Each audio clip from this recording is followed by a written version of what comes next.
Welcome to the Black Belt Business Podcast. My name is Matthew Brenner, and today I'm with Matt Tracy.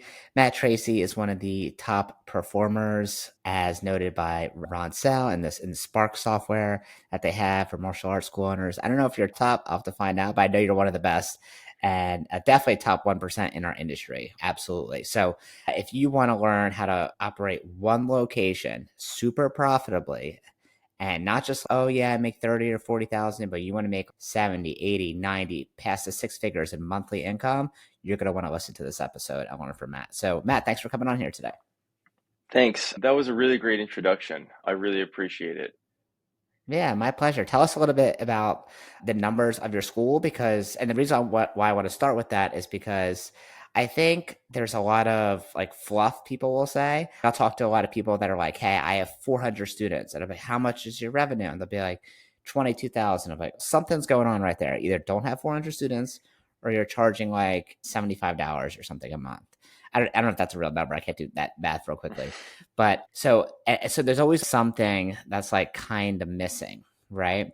And that's why in the Black Belt Business Podcast, one of the feedback I get from a lot of school owners is like, hey, Matt, I love how you follow up and actually get into the numbers instead of just saying, I have this many students. Okay, cool. What are the actual numbers? What does that look like?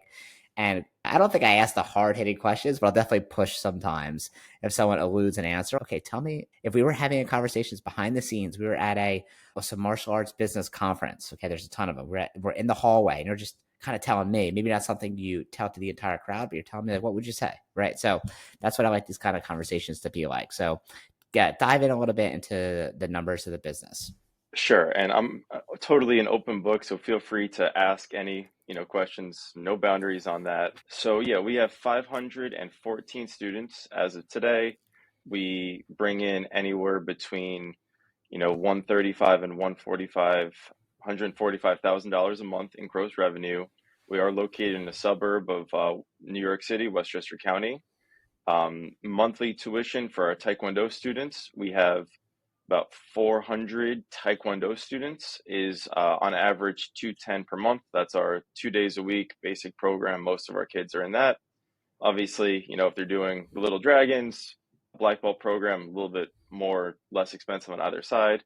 We also have a very big after school program. I don't know many other after school programs that have over 100 kids in the program, but we have 103. We're one of the two aftercare providers in our town, and Wow. I think we deliver an exceptional service. We actually chartered a school bus this year from one of the schools, and that, like the after school child, and we're actually cheaper than the other option. So I don't know how that worked out, but it's around $700 a month for 5 days of care, and we have a lot of the students come from that. Okay, so you said about 200 active in Taekwondo and Four about hundred, 400 active in Taekwondo. yeah, Okay, take it 400 active, 410 and then ish. 100 something on top of that from the after school Yes, care. yes, sir. So, did you start with after school care when you started, or did you add that on later? So I didn't found the business. I came in 4 years into it. So my instructor, he founded it in 1999. I started on my sixth birthday, 2003. It was the best birthday gift I ever got because it led me here. And I actually started in the after school program. So I think my instructor, when he left his instructor, they did an after school program. So when he opened up, he was like, I'm going to do a Taekwondo and after school program. And I earned my black belt through the after school program. Our current receptionist, she actually used to pick me up from school when I was 8 years old. And now she's one of my employees, which is pretty cool.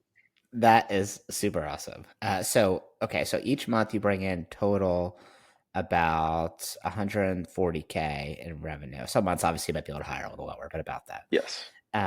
What's the profit margin you look for? And let's talk about separate from, let's say, the after school program versus the martial arts program. So we treat it all as one thing because we have staff that, like our chief instructor, she teaches the kids in the after school program and in a regular program. Our after school director, he teaches and works with the after school program and runs our competition team. Our program director works with everything. So we kind of look at the whole picture. Everyone is compensated about the whole picture. And the goal is, 25-ish%. Right now we're about 22%, but we employ 3 and a quarter people full-time. I say a quarter because one of our full-time people is split between several locations. But three full-time people plus myself and my instructor. I purchased half the school from him in January. So that's five people that, get paid pretty well with that margin. So you're doing, I just did some quick math. So it's about almost at 1.7 million a year in revenue. And then if you're doing a 22% profit margin, you're at about 370K in profit. Does that sound about right? That sounds about right. Okay, that's awesome. I mean, most martial arts schools, the average martial arts school doesn't even do 360K in total gross revenue, Yeah. right? Oh, and that's split among two people. That's not money that's going into my Yeah, yeah, pocket. yeah. Sure, sure. So you have a partner. So the person, so you took over at some point, right? Like from your instructor. Did you purchase it from him? Did he retire and give it to you? How did that happen? So he's the same person that trained me since I was 6 years old. And then I started kind of in the ground level. I was like a leadership member. High school, I was a training instructor. I was teaching classes. I went away to college. I got an engineering degree. I was kind of keeping this Taekwondo thing hidden from my parents of this is what I want to do for my career. And then in the summer of 2018, so I was about to graduate college the following year, I, had a talk with him. I was like, hey, I kind of want to do this full time. And he was like, sure, and brought me in as a head instructor level the following year. So July 2019. And I remember it not being what I thought it was. So we were doing like 60,000 a month back then and struggling to pay the bills, holding back paychecks until after the first of the month so that we Oh were able God. to, make that. We live in a very high income but also very expensive area where like our rent is $20,000 a month. Hmm. Yeah. So it's kind of crazy. But then we had another person that was the school manager. He left in November 2019. So myself and our program director, she's actually still with us, and our after school director is still with us too. We kind of had to fill in the gaps there. Then you know what happened in March of 2020? Everything shut down. We went from, barely surviving, like trying to keep the head above water in 2019 to in 2020, making $10,000 a month. Of course, we had, government help and all that. And then I was kind of the low person on the totem pole, and I stepped up a little bit during that time, I would say, and put in a lot of long hours. And then my instructor gave me more and more responsibility, and then we went from 90 students to 300 students in a year. And then he pulled me aside. He was like, "Hey, maybe if we get to a certain amount, then you can, become a partner with me in the school." And I was like, "Yeah, maybe in 10 years." And then things kept growing, and he was like, "I haven't forgotten, don't worry." And in September of last year, so about a year ago, he was like, "Hey, let's talk to our accountant and do this thing." I was like, "Okay." And then January, I purchased the school from him. Cool. And first of all, it's amazing. How did you go from 90 to 300 in a year? How did you get 210 students in a year? I like the concept of singles and doubles over home runs. So there wasn't one thing that like miraculously, we did a birthday party and signed up 50 kids, or we did an after school program and got 100 kids from it. It was singles and doubles. I had more time on my hands during COVID. I was researching, Facebook ads, and I was trying to put those together. We got some from that. That was kind of the only marketing we could do. We had former students come back. We were asking everyone for referrals. We came back in person. We started doing the grassroots stuff the best we could. I remember it was like a hot summer day. I was outside wearing a mask and trying to have people break boards. I was sweating, but singles and doubles. I don't think there's anything really new or innovative. Well, there could be, but you do the social media stuff, you work with the schools, you do the birthday parties, you ask for referrals, bring a friend days, things like that. We just did all the things that we were supposed to do. And when you do what you're supposed to do, then I think good results follow. Yeah, for people that are listening, so 210 students in a year sounds crazy when you say it, but that's only 17 and a half students a month. Now, obviously that's net. So that's, you got to count in the people that that you lose. So obviously you're bringing in more than 17 and a half students because you're going to lose some students every month. So net new 17 and a half. That's not crazy, right? That's not like unheard of. It wasn't like, oh, 1 month I brought in 120 students. And so I always love to reiterate to martial arts school owners, like you got to do the boring work and the stuff that is not necessarily fun, but do that over and over again. It's like you see some like giant jack guy at the gym or something. It's like he's not doing some like magic bench press you've never seen before. He just goes to the gym 6 or 7 days a week. That's what he does. And he does the same exercise over, puts on more resistance and more, weight. So I think that for a school owner who thinks that's impossible, like a year from now, if you like learn a strategy that works and you just do it over and over again, and like ferociously, like aggressively, like you can blow up your school, right? So I think that's really cool. And then you said your instructor or the other owner, he said, "Hey, you want to partner with me?" So did you purchase it from him? How did that work? Yes. So we have a great relationship. He's been a mentor figure to me my whole life and become like a good friend in the past couple of years. And he was like, I will, finance it, but, we set a price, what was it, $600,000 for the half of the business. We did 100 or 1.2 million the year before, so 50% of the gross, Yep. pretty standard number. And then he, did the seller financing on it. I cut him a check at the end of every month, put down a down payment. My grandfather had passed away, 3 months before we started talking about this. So whatever he left me, I kind of put into that. Anything I had saved up, put into that. That's how I was able to do that. The fact that you're able to take your grandfather's the inheritance he left for you and actually put it into something that's gonna like be a business for the rest of your life, or not maybe not the rest of your life. Maybe you might go into something else, but to set you up, that's not you didn't just go buy a car, right? Or Yes. go on vacation. Like, I'm gonna buy a business that I know and love and I've been to in it for a really long time. Like, what a way to honor your grandfather. Like, that's super Yeah, cool. he would have yelled at me. He's, immigrant from Italy. He lived to be 96 years old. He was yelling at people at the retirement home, turn the lights off. They were like looking at him like they had no idea what he was saying. But he was very entrepreneurial for someone that came, to this country not knowing the language in 1960 something. So I hope I made him proud. Did he know that, like, before he passed away, that there might be an opportunity for you to take over the school? Was that a So thought, or did that happen later? he was here for 60 years. He, still spoke in broken English. He thought I did gymnastics. So like he would watch me do taekwondo in the garage during COVID and he was like, "Oh, you're not doing any of the gymnastic stuff." I was like, "This is what I do." But he always, asked how he called it gymnastics was and I was like, I think I'm going to take it over, but he was not super with it towards the end, so we didn't really talk much at that point. Mm. So you made an agreement with him to buy it, and some school owners will ask about the evaluation of the business. So how you guys did it is pretty typical, and that's how we'll do it too. You just take the gross revenue and times it by 12, and like you'll say that's the value of the business. So the value of the business is, let's say, 600,000. Then you'll say, okay, you want half it, it will cost 300, right? Or a Yeah. third of it Have would you cost done 200. similar partnerships before? Yes. So we'll have people buy in our schools all the time. Never outsiders. It's usually like an instructor, kind of like your Hmm. situation. Hey, they want to be here. They've shown like really good promise for us. And we want them to make a good living as an instructor. So we do revenue share with our Yeah, we do instructors. the same thing.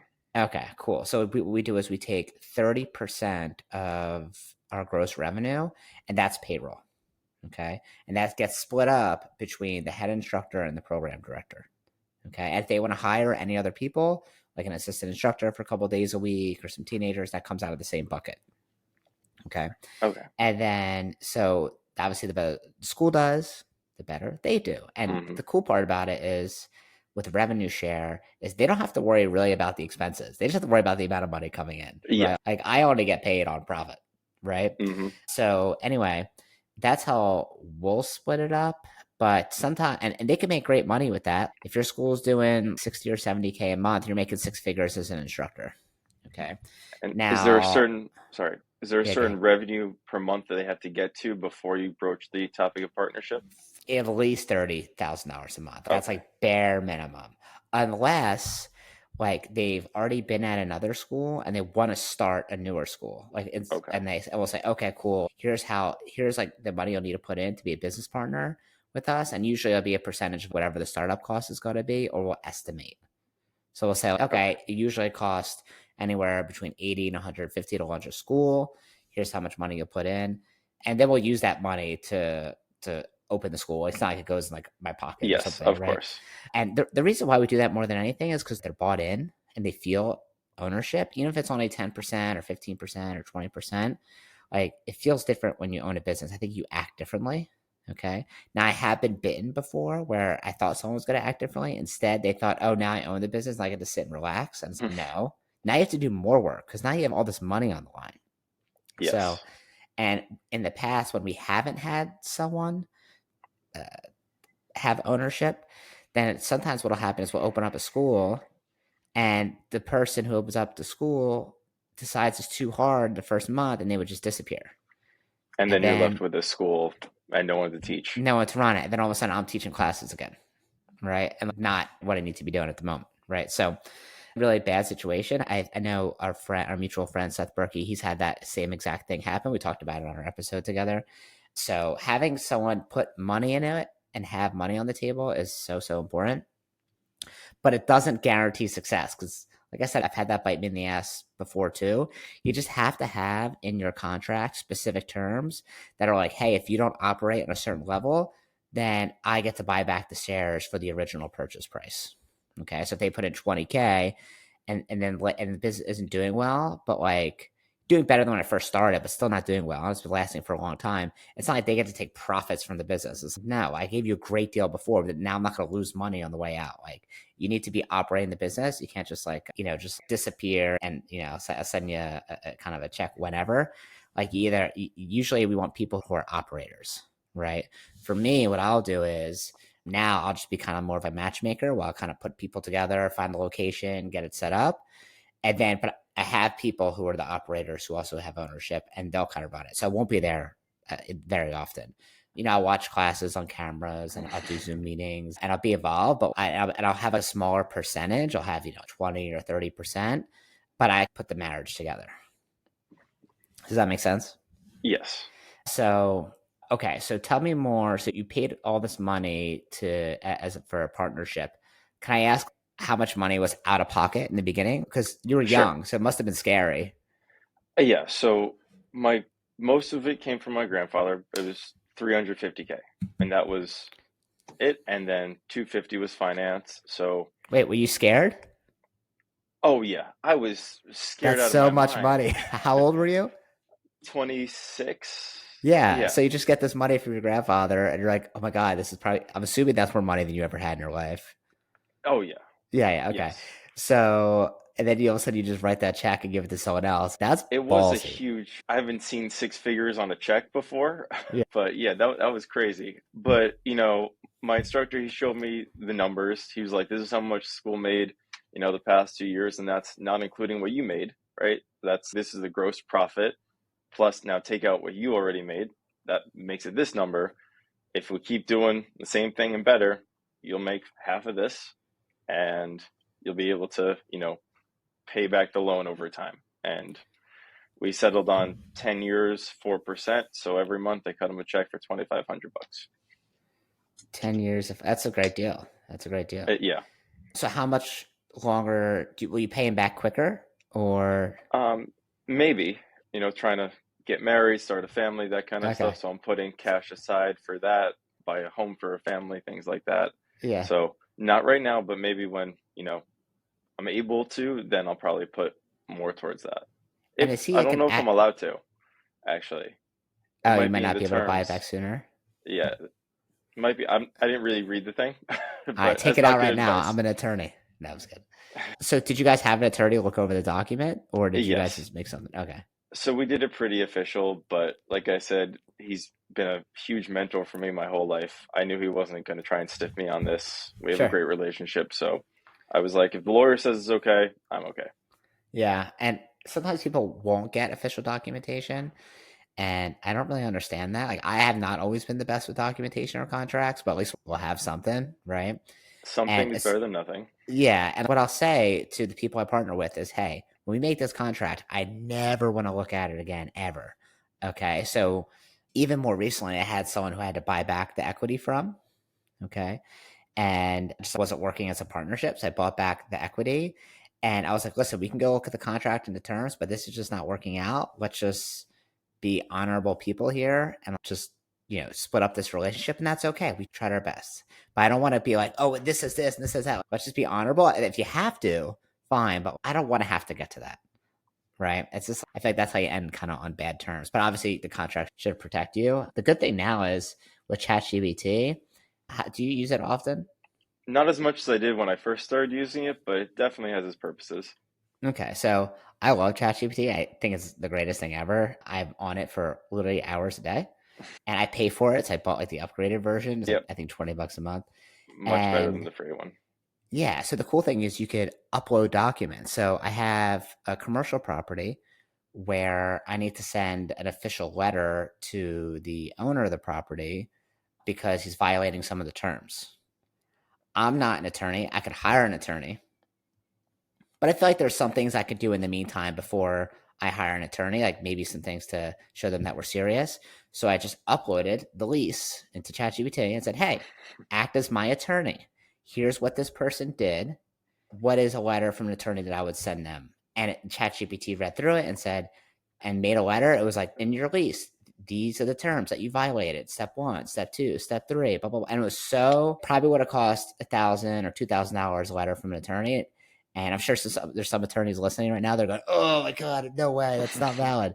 Okay. I don't care. I'll do that later if I need to. But sometimes that first step is someone just gets like a certified mail and they're like, oh my God, I got to take this seriously. So it's so cool that ChatGPT could do that for me. It was so, so awesome. I didn't have to go anywhere. I didn't have to talk to anyone. 2 minute situation. And the other thing that people don't realize with ChatGPT is so good is I've actually been training it to write like me and sound like me. Me too. Okay, cool. Yeah, so I looked on YouTube and like how to do it. And basically, I love writing. I actually really, really enjoy it. And you probably seen on social media. Sometimes I write like long form, like it'll be like long Mm. posts. And I've been putting in, I have like a Google Drive folder with all my posts in there. So I've been like copying and pasting and just feeding it to ChatGPT. Hey, learn how to write, learn how to write, learn how to write. And now I'll say, hey, I want to post about this. And it'll sound, I would say, 80% like me. I'm like, holy crap. This uses my tone, uses my words. It'll bring up topics that I talked about before. And it is so, so good. So if you're running a martial arts business and you're like, oh man, I'm not sure what text message campaign to send out to leads, or what should I say to kids of a birthday party who are coming, or what should I do? Halloween's coming up. How can I have a Halloween promotion? Don't ask a human. Don't ask me. Don't ask some other consultant, right? Go to ChatGPT and ask it. Okay. Now, don't get me wrong. There are going to be some things that are nuances that are going to be good from a person, but you can get a decent amount from ChatGPT, at least a really good start and outline. And so, what do you use it for your school? So when I heard about it from someone that said you can have it right like you. So I took all of our documents that we have about like our culture. We call it the UMAC way. So I think there's 20 points of, we never call it work. We're always training. We lead with empathy, things like that. And it's like a 20-page document. And I put it in and said, everything that you generate has to keep in mind this, and this is the most important part of our culture. So social media posts, Facebook ads occasionally there. If there's a parent that has a not great email or some constructive feedback, some sort of answer to that email occasionally comes from Yes. ChatGPT. Yes. But it sounds like me because I wrote a lot of the cultural documents. So it kind of still sounds like something that we are proud as an organization to put out. It doesn't sound like a robot made it. Yeah, I think that's the other side of it that people mess up. Is you see when someone posts something and it's clearly copied and pasted from ChatGPT and they put no effort or energy in it whatsoever, and it kind of discredits that person. It's oh, you just Yes. found that chat. Immediately you're like, ah, I don't want to read this, right? Yeah. So it has to be personable. You don't want to sound robotic. So now that you have all this more money coming in, obviously you have to pay back a lot. And I took out an $80,000 loan. So not as ballsy as you. You're way more ballsy. That's freaking awesome. And I paid that off over the course of, I think, 5 years or something like that. So now that you have the school, is there any idea to buy back the other percentage? Is this the other person? Is he still an operator in the school or is he retired? So he teaches one class a week at our location, and our advanced black belt class. He does it because he loves it. There's 6 people in it. Yeah. And then he owns another location that his son runs and is setting up a similar sort of thing with his son. Then he just bought a location from one of his best friends that one of my good friends is now running, and one of his former students has one. So he's kind of in charge, like organizationally, in the operations, but in the Cool. actual day to day, not as much. I don't know what's going to happen in, however many years if I'm going to purchase the other half. Our friend Seth recommended a buy sell agreement. So in case something happens, we take out life insurance on each other to make sure that, he's not doing business with my fiance. I'm not doing business with his wife. It's just the two of us. But Mm. that is something that we kind of jumped into this because of the mutual trust. We haven't really gotten to the end game yet. Okay. Yeah. Yeah. And obviously, there's some things you'll figure out over time. One of the things we talked about before we hopped on here was getting umbrella insurance. Can you tell me why you got that? And first, tell us what it is for people who don't know. Yeah, I am definitely not an insurance person. This is again something Seth told me to do, but it, if you get sued as a business, and I recently listened to your episode about with the lawyer that was on the idea of piercing the corporate veil.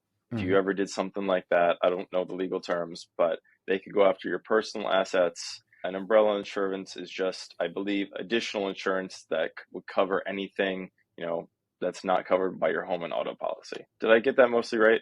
I'm not an agent either. I just know I'd rather be extra safe, and an insurance Yes. policy, they're pretty cheap. They're not like a Very, super yeah. expensive thing.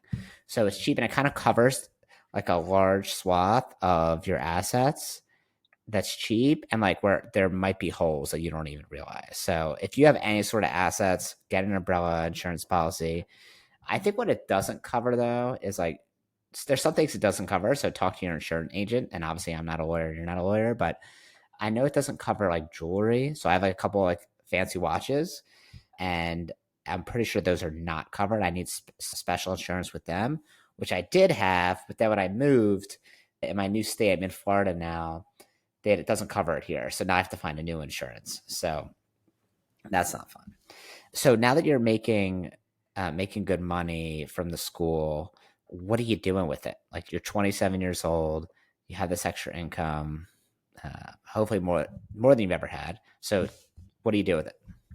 Sure. So I read a great book, Set for Life. I forget the author, but part of the Bigger Pockets thing. And he talks about saving 50% of your income.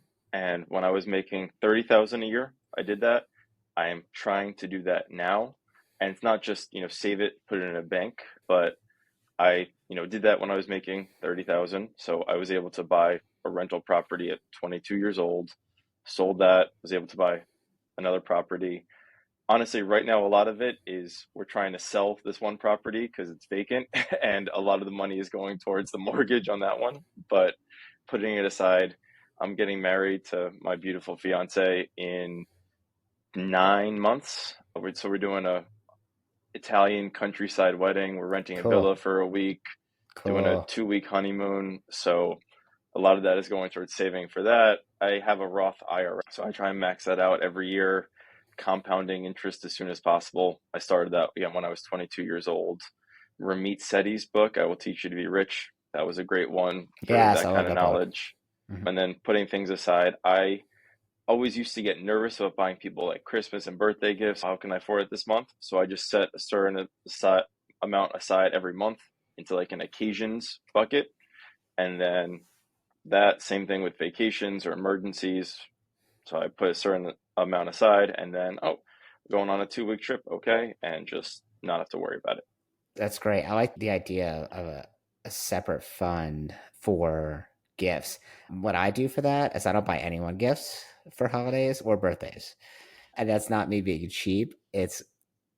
Well, I will buy people gifts all the time. But people say I'm very generous. but it's only random times. It's not around a birthday. It's I Okay. think of something and I just send it to them. I just got one of my friends in the industry, Chris Rodriguez. Chris Rodriguez, GoPro. Yes. Yeah. Yeah, I got her. This is the funniest thing, and I haven't talked about this publicly. And she hasn't posted it publicly, so I hope I'm allowed to share it.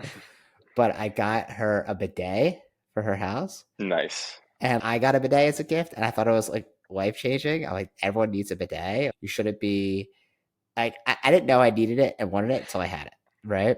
And Yeah. and Chris is such a supporter and like a friend, and I was like, oh, this is such a funny gift. I'm gonna send this to her. And so now she got it. I don't know if she installed it yet. You need like a handyman. It takes around 15 minutes. But yeah, for my family though, I have a lot of siblings. I have 8 siblings, so there's 9 of us. Oh wow.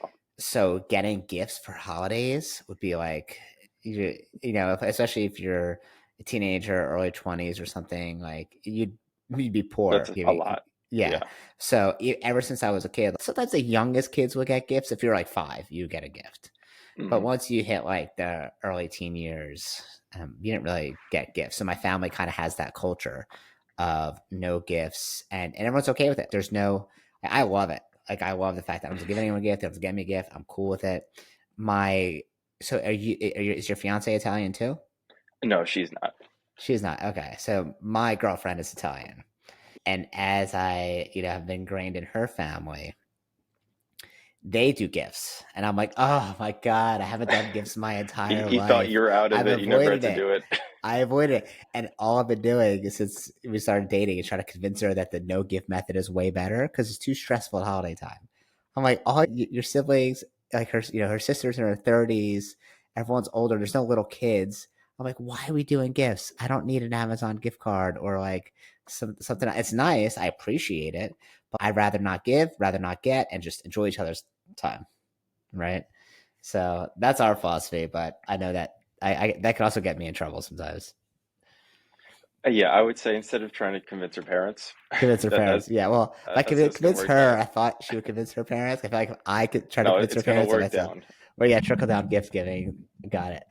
So the rental property that you bought, how come it's vacant? Why can't you get it rented? So I bought one rental property, sold it, and then decided to buy a vacation rental in Stowe, Vermont. That actually I bought it with my Taekwondo instructor before we partnered in the school.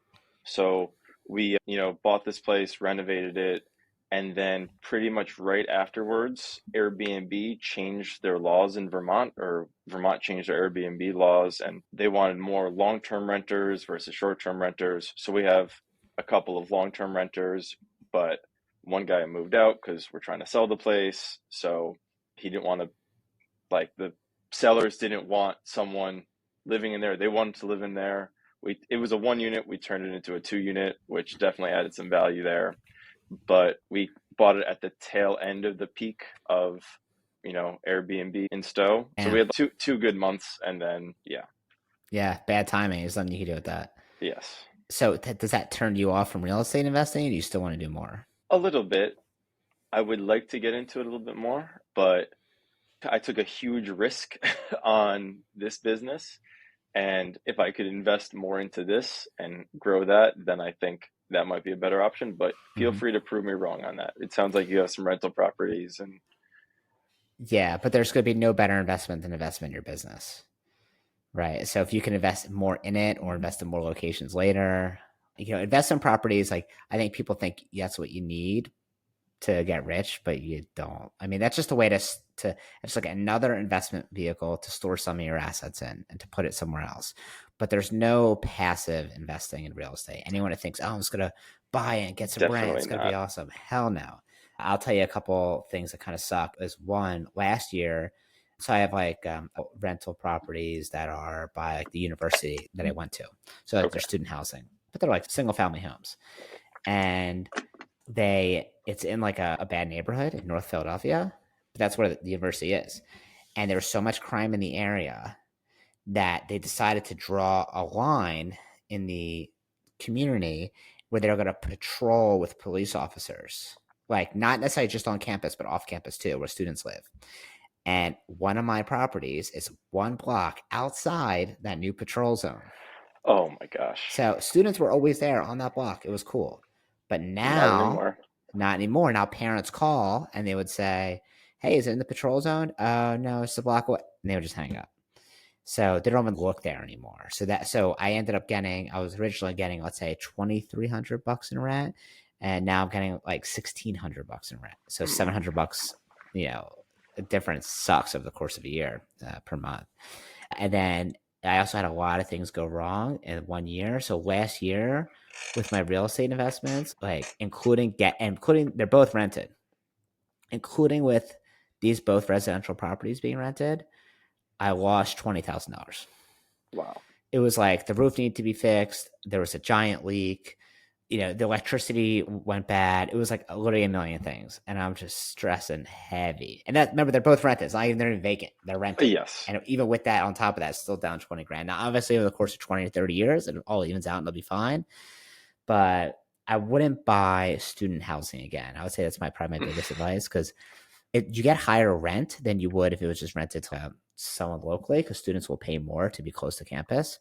But the pressure of getting it rented every year and like the turnover of that sucks. It really sucks.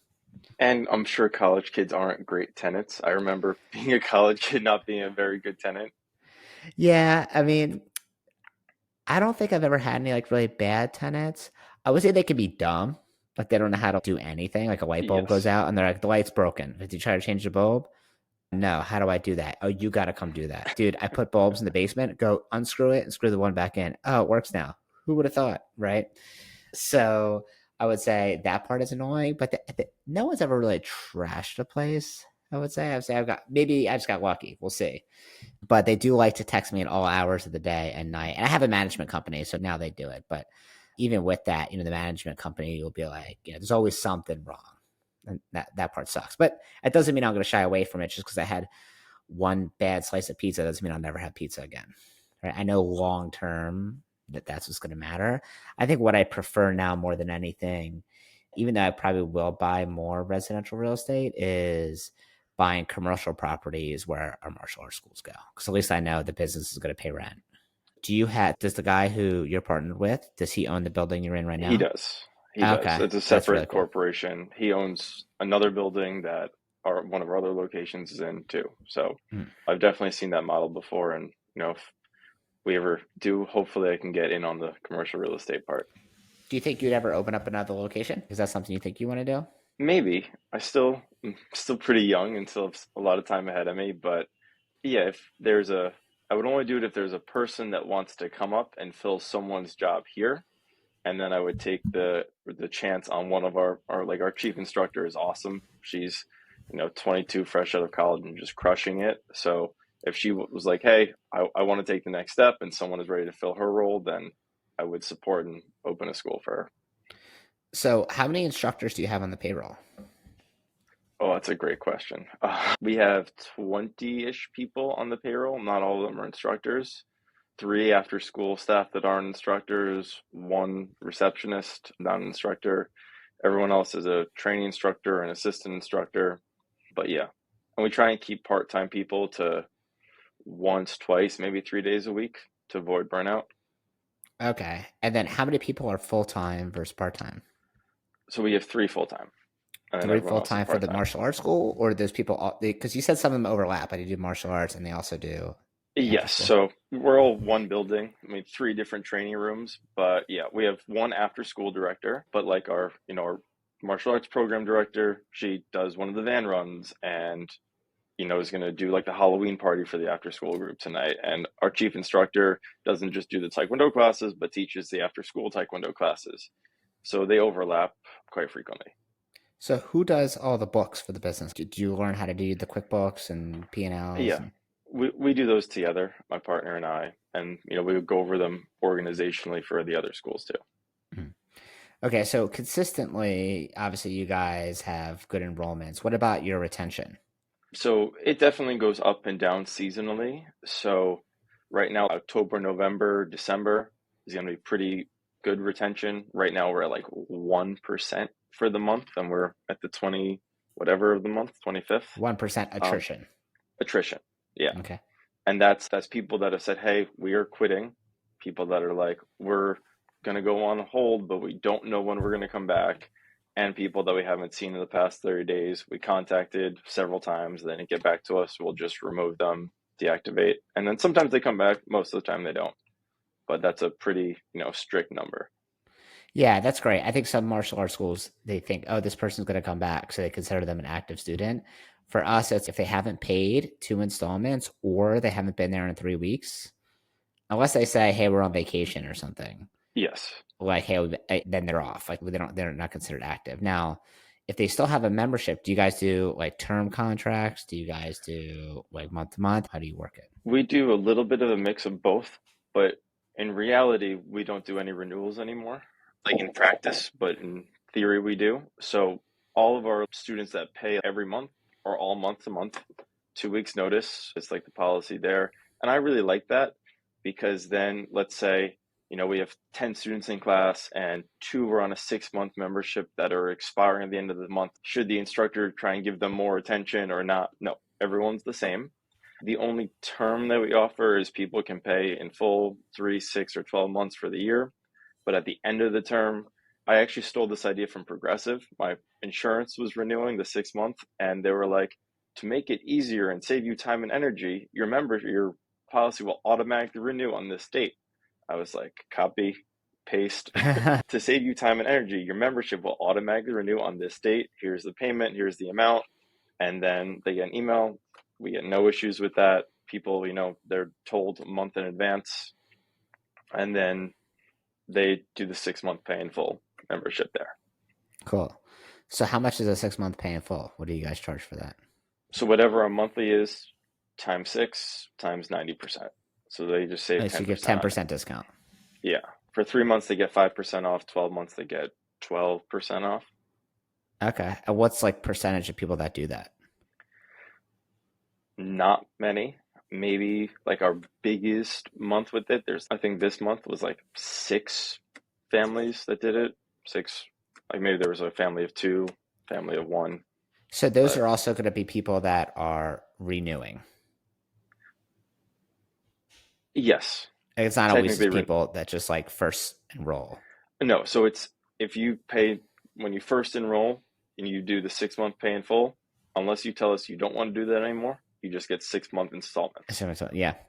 Yeah. I mean, it's so funny because obviously you're a smart guy and like you've grown the school super well. And to me, auto pay is like so obvious, but sometimes like it's not obvious till someone says it or you see it, right? Or auto Yes, renewal, like auto renewal. Like to yes, me, it's like, of course, like some of my clients I work with, they're re-enrolling their students every 3 months. If they re-enroll them or every 6 months, I'm like, why are you putting so much pressure on yourself? Just make auto renewal. If they want to quit, they'll let you know. They'll say, hey, we're not coming yeah, anymore. You should never be, unless you're upgrading them. And if you have an upgrade program or something and you need to have a conversation, great. But you shouldn't be, sometimes I think it's like worse to have the conversation because then they think, oh, you know what? Do I want to do this again? Do I not want to do exactly. this again? Or as opposed to people just have inertia and they just keep coming. Right. Yeah. Um, And we took that same principle and applied it to like trial programs too. So I'm sure, do you have like Netflix, Hulu, Disney Plus, one of them? yep. So when you signed up, you had to, you know, 10-day free trial, but you still have to put in your credit card, Yep. cancel anytime within the free week. And then at the end of it, then if you don't say that you're not coming back, then you pay. We did the same thing with trials. So birthday party, they get 2 weeks in uniform, $20. There is, bold print explaining the process. They can cancel anytime in the 2 weeks, and if not, they automatically become a student. So we don't actually do any trials. We just they sign up at a discounted rate. Very cool. So walk me through that. So they go to your website, you have a $20 trial. It's for 2 weeks in a uniform. So that's just like an example, like a birthday party. It's like we do a birthday party, and if you want to, learn more, if you liked what your child did, they showed focus, respect, self-control, and you want them to do more of that, then you can have your first 2 weeks of classes and a uniform for $20. We never say the word trial. We use like your first 2 weeks. You get to train, something like that. This way they see it as something a little bit more than a trial. Yeah. Okay. Cool. We just call it special, which is yeah, Special, yeah, yeah, something yeah. birthday party special. So, okay, so then they sign up for that, and then you'll say, hey, after this, after your first 2 weeks, we have a 3 month or 6 month or 12 month. No, everyone's just monthly after that. Oh, so everyone's is monthly. Okay, cool. Yes. So then you'll tell them, hey, after your 2 weeks, it'll automatically renew to, and it's blah blah blah. It's what do you guys do, $100 a month or something? 210 a month. Okay, so it'll automatically renew at 210 a month. Cancel anytime with 2 weeks notice. Yeah. So within the first 2 weeks, you can cancel anytime. Afterwards, 2 weeks notice. It's in bold on the thing that they sign. We learn people don't always read what they sign. We send them a follow-up email, pretty automated. Afterwards, hey, this is it. And 90% of them convert from like a birthday party, 100% from the buddy days that we do. We do buddy days just like that because they scan a QR code and sign a form, and they're in and out with that. And They just do it all on their phone. well, they sign the physical paper and do the QR code for the payment, and we get all their info on that. Okay, cool. Why not just have them do sign it on their phone too? Why not just do the whole thing on their phone?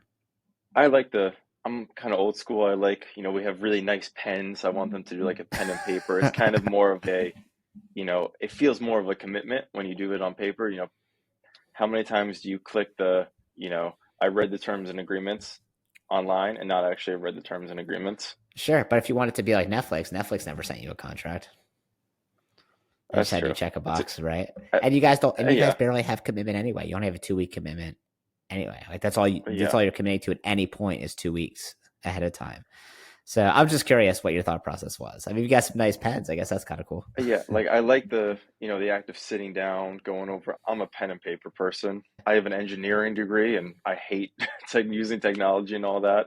All my notes are handwritten, so probably is a little outdated, but How often does someone come to you and they say, I had no idea it was going to renew. Refund me right away. Blah, blah, blah. so when we've with like the trial thing, um, very rarely. When we first started doing it, it happened more than when we realized people didn't read what they signed. We have to send them an email.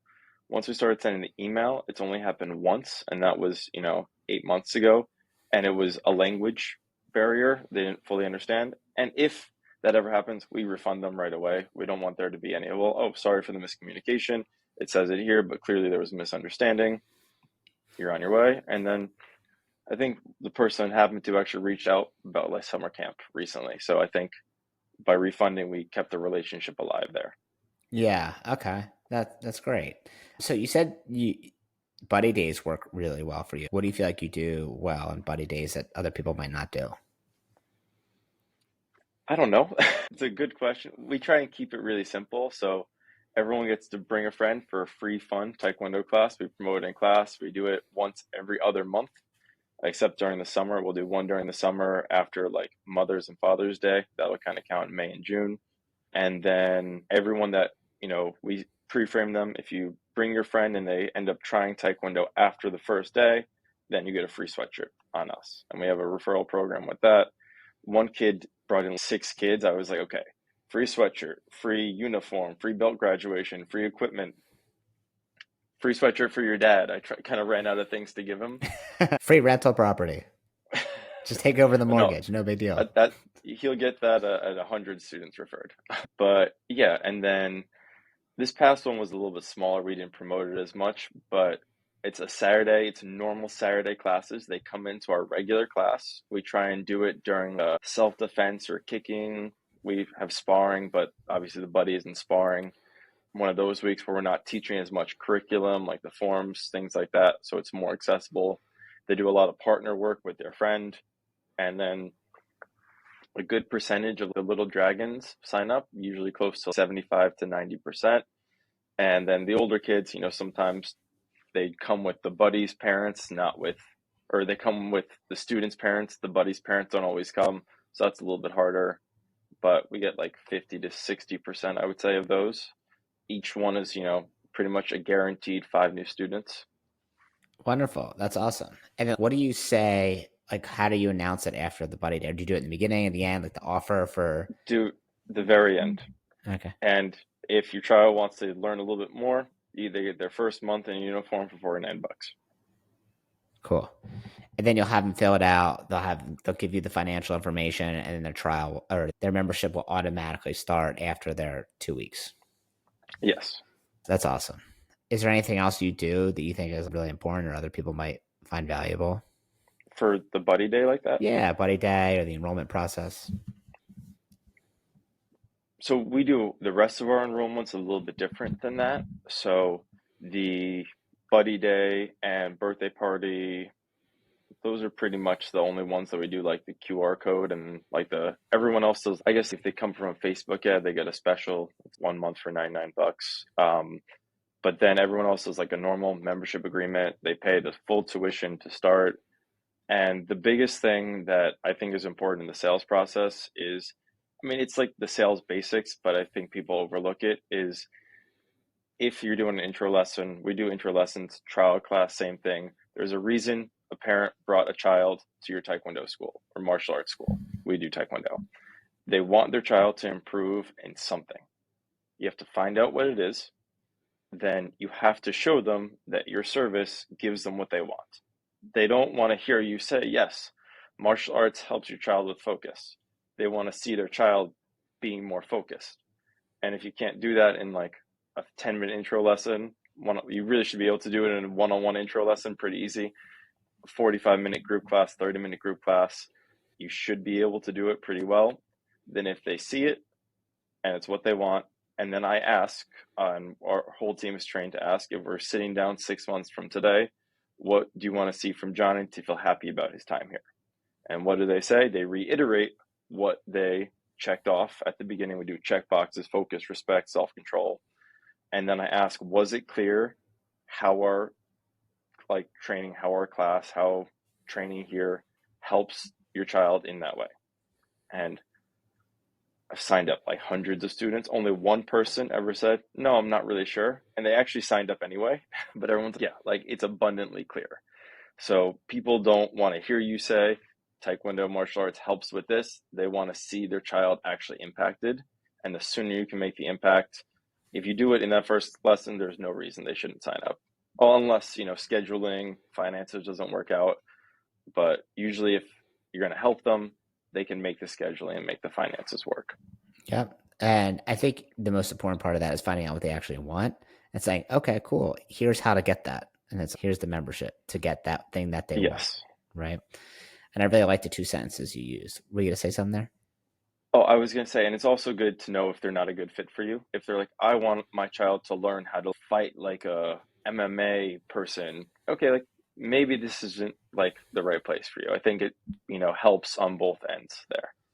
Sure. Well, in that situation, I would say, well, what makes you say that? Or why is that important to you? If they say, oh, I really want them to learn self-defense, but oh, great, that's exactly what we teach here is them learning how to punch and kick for self-defense. Do you want him to be a professional fighter? And if they say, oh, no, I just want him to know how to actually protect himself. Okay, cool. It's exactly what they're going to get here.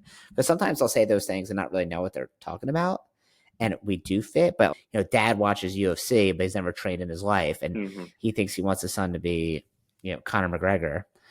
But really, he just wants his son to be able to protect himself and have fun, know how to punch and kick. And he'll get that from Taekwondo, right? He's not going to be in Dana White's Contender Series, but he'll still learn how to protect himself.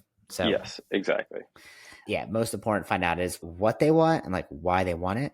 So to go back on that again, someone goes to your website, so I understand clearly. To go to your website, they're signing up for a $99 a month thing. So it depends. So if they go to our Facebook landing page, it's like whatever the special is, 1 month, $99. Everyone else, they put their info into our website, get a chance to schedule an intro lesson. Half of them do, half of them don't. We follow up with the half that don't.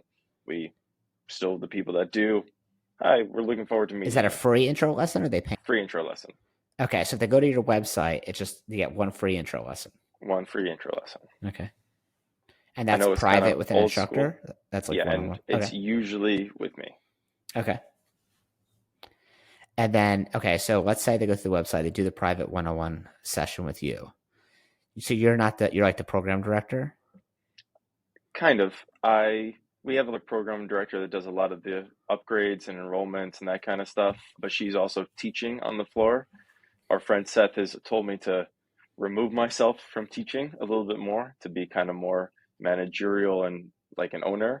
So I really like doing the intro lessons. I think they kind of fit my strengths and I really like working with the kids. So I've been doing more of those and less of actually teaching on the floor.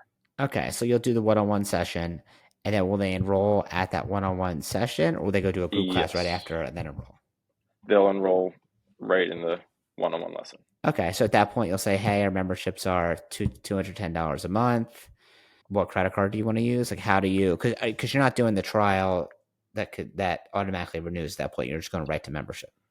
No, so they do the lesson. I asked I said before the R factor question, if we're sitting 6 months from today, once, they say, I want my son to show focus. They see their son showing focus. They say, yes, I want him to show focus. Yes, I know that Taekwondo can help him show focus.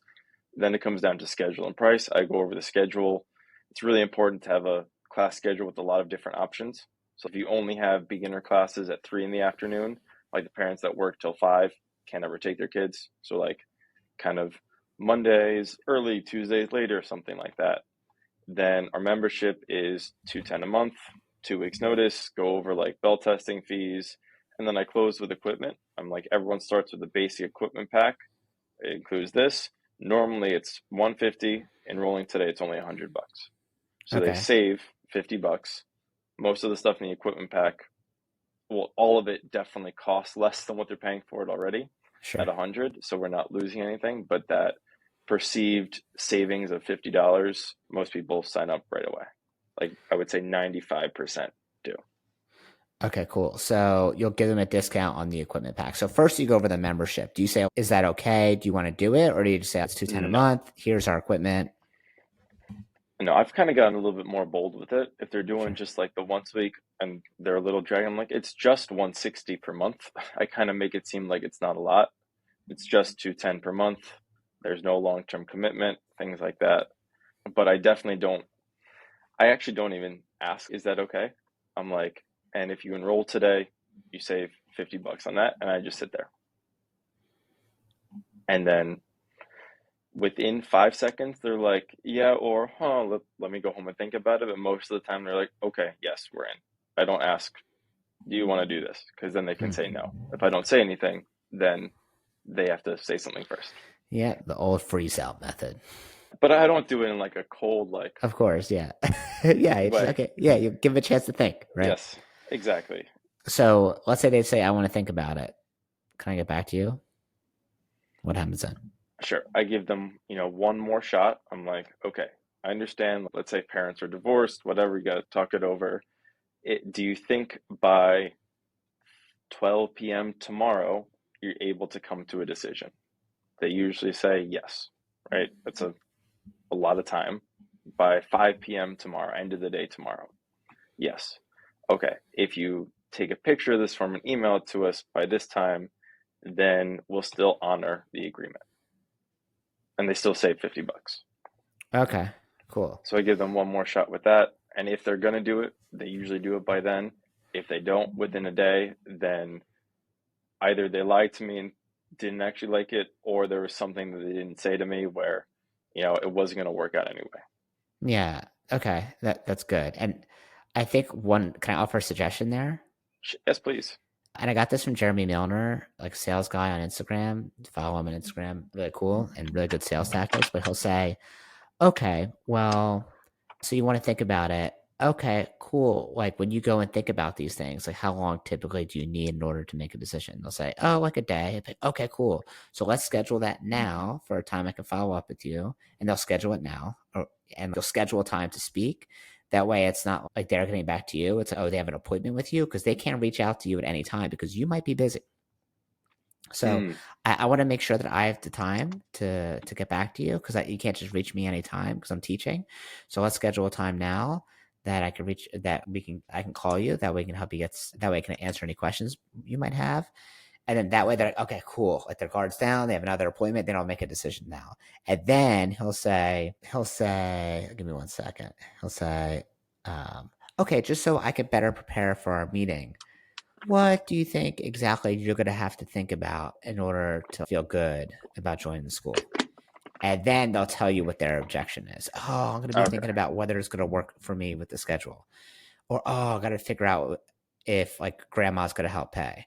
And you'll be like, okay, great. So if you figure out if grandma's going to help pay, that's how you're going to make the decision now. And be like, yes. Oh, the other thing I kind of missed, which is once they say whatever the thing is, then I'll say, okay, well, besides that, if that wasn't an issue, if they're like, oh, I got to think about my finances. Okay, well, let's pretend, put finances aside. Let's say the finances didn't matter. Is this something you would definitely want Johnny to do? Like, is Taekwondo definitely, do you definitely want him to build focus from Taekwondo? Yeah, absolutely. Okay, so you're just saying just the finances, really? Yes. Okay, cool. Now we can isolate it. Okay, well, what exactly you want to look for in the finances in order to make this work? What do you think you need to do to make this work? I'd be, oh, I got to call grandma. I'd be like, oh, okay. So if you call grandma, she agrees. Like, she'll split it. Yeah, I think she's going to help pay for it. Okay, cool. Let's call grandma right now. See if we can help. And then that, so you'll avoid people kind of leaving. Because, obviously when they leave, most of them aren't coming back. Some will, Yes. some won't, but most of the time they're not. So I have I have that written out much better than I just said it on the spot. That was pretty good for on the spot. I wrote a lot of it down. Okay, cool. Yeah. So first thing is get their guard down, agree for an appointment. What exactly are you going to think about? So that, and tell me what you're going to think about or your decision making process so I can better prepare for our next meeting. Hmm. And it's not just, I think the thing that people do wrong is they'll say, call me whenever. Cool. Text me if you have any questions. No, like I'm busy. I have to have higher status. Okay. Not just, you can't just call your doctor whenever you want. Your doctor's like a million Yes. appointments. So you got to be in a doctor. So you're not calling me over and over again and missing me. Let's schedule a time now that we can chat and I'll have time put aside for you. Then it's like you're doing them a favor. It's like special, right? As Yes. opposed to, I'm free. I'll enroll you whenever you want. Call me on Sunday night at 10 p.m. I don't care. Hopefully that was helpful. That was very helpful. Thank you. Do you have any questions about that or anything you want to ask me? Um, how often does that work? I would say of those people, because we're talking about people who have an objection like that, Yes. it really depends on the salesperson doing it. If I'm doing it, I'll say I'll probably get about 30 to 40% of those people, which before I would get zero, right? Yes. So So that's still a big increase. that's a big increase. Yeah. Cause you're just, I mean, the whole point of any objection handling is that usually it's a salesperson that's uncomfortable. So go, okay, get back to me. Okay, sounds good. And you'll lose a lot of people. You really have to like role play it and be calm and not be pushy. Right. That's Hmm. the other hard part is not to steamroll the person. And if you ask the right questions and you let them put their guard down and give you their real objection, because most of the time they're not giving you a real objection either way. Like they'll say, oh, this is good, but I don't have my card on me. Dude, who doesn't have their card on them? Yeah. Right. I had that happen with my consulting services. Right. This one actually didn't end up going through. They didn't end up enrolling, joining with me. But they're like, yeah, this is good. I did all the objection handling. I said, yeah, it's great. I just don't have my card on me. And I'm like, okay, well, you teach martial arts for a living. What would you say if someone said they don't have your card on them? Let's be honest here, and that's okay. So, what is the real issue? Can you share me because I know that's just like something people say if we're being honest. So, what do you think the real issue is? And it told me the real issue. I wasn't able to overcome that real issue, but at least I was able to get to the bottom of it, right? Yes. As opposed to this facade of I don't have my card on me. Everyone's got an app in their phone that can find the numbers if they want to, right? Um, yeah, great question. What other questions do you have? About that, I Yeah, or in think. general. Like, how did I get my hair so nice? I don't know, anything. So I'm curious, I've been listening to your podcast. What is kind of like your like goal with your martial arts businesses? Like where you are now, where do you want to be in like 5, 10 years? Yeah, great question. So I don't really plan on opening up more locations unless I have like, the people that want it, but I'm not really pushing for that now. Like I ran a martial arts school like in the school for a decade, right? So I kind of did all that. And I feel like I learned so many skills along the way. I watched our organization when I first started had I think 13 or 14 locations. Now we have over 30. I watched a lot of my friends join because they saw what I was doing and they wanted to do the same thing. And they saw me buying investment properties and me making six figures in my middle 20s and early 20s, teaching martial arts and yeah, some family, some friends. And now I'm like, I feel like in my next phase of career where I enjoy teaching other martial arts school owners more than anything. I just like the business conversations. I don't want to operate a school. Do I like teaching class every once in a while walking in? Yeah, I do. I actually think it's super fun. I think at heart, I'm a teacher, Hmm. right? I truly love teaching. I love being in front of people. Obviously, I love talking to people like on the podcast. But more than anything, I feel like I'm just at the next phase of my career where now I can help other school owners in other areas grow their schools. And to me, it's just fun. I like talking about the business. Like, and I like it because I don't have to have any, like, I don't have to have like many employees. I have one person I Mm, work with. I could do it from Zoom. I love getting text messages like all the time that say, "Hey, we did a blah blah blah." Because I teach people how to get new students organically. That's like my niche, right? Like I don't run their Facebook ads, I don't do their website. I teach specifically how to get new students organically. My like big promise is 60 students in 16 weeks if you follow my system. So I know how to do it, and I have them do it all through like mass enrollments and through strategic partnerships with schools, daycares, and businesses. I call it the Triangle Codex, like those three areas, and then I'll have them get hundreds of leads and then do mass enrollments with those leads. And I love getting a text that says, "Hey, I enrolled 7 out of 14 people today," or "Hey, I enrolled 3 out of 6," or "I enrolled, one day, like one shot," or "Hey," like sometimes it'll be, "Hey, I enrolled 8 people today and 6 people showed up." Like, how the hell did that happen? Well, two siblings who were there enrolled. Oh my God, greatest thing ever, right? So that for me, if I can just keep the ones I have and make them more profitable and keep on growing the consulting side, which I just enjoy, and gives me a little bit less, I would say, headache of a bunch of employees and a building and blah blah blah. That's for me, that's really fun. And I like talking to other school owners in the podcast. I don't make money from the podcast, right? I don't have ads from Century or something, even though that'd be mhm. cool. Shout out Century, give me some ad money. But I will have people who listen to the podcast get a lot of value from it, and they'll reach out to me and say, "Hey, this is cool. Can you help me do blah blah blah?" And like I'll get clients that way. But more than anything, talking the business, I would like to do more speaking engagements in person. I haven't done much of that, so I would like to be more in the room in front of people. So I'm in touch with a couple of different companies that you would know of. I try to work my way in. And I think the social media presence and the constant posting and talking like real advice and like really giving my all anyway is helping me. But yeah, I'd say that's like the big next thing for me is I want to present at the, one of the big ATA meetings, right? And I'm a karate guy, so it's hard to work my way in there, Mm. right? I talked to the ATA president for probably like 20 minutes. He was supposed to be in my podcast, but it didn't work out. Hopefully we'll do it in the future. What's his name again? I'm not part of You're ATA. not I part of don't the know. ATA. Okay, I just No, assumed. No, okay, I'm sorry. Which organization are you part of? Or none? none. We just have None. You our just own small individual. organization. We do World Taekwondo Federation style Taekwondo. Oh, okay, cool. Sorry, I just assumed because I so know many it's okay. people. So yeah, I would say more in person things would be really fun. So if you know any cool in person events, so like, hey, I would love to have you speak there. I just want to be now. As much as I like doing online, I think it'd be fun to do more in the room too. Yeah, and I'm sure like outside of just operating like one school or even several schools, coaching people in their schools, you can impact more people, not Absolutely. just in your area, but like across the country and even internationally, which is, pretty cool reach.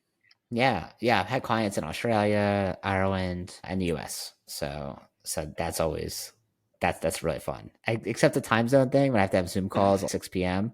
That's not the worst thing in the world, but kind of annoying.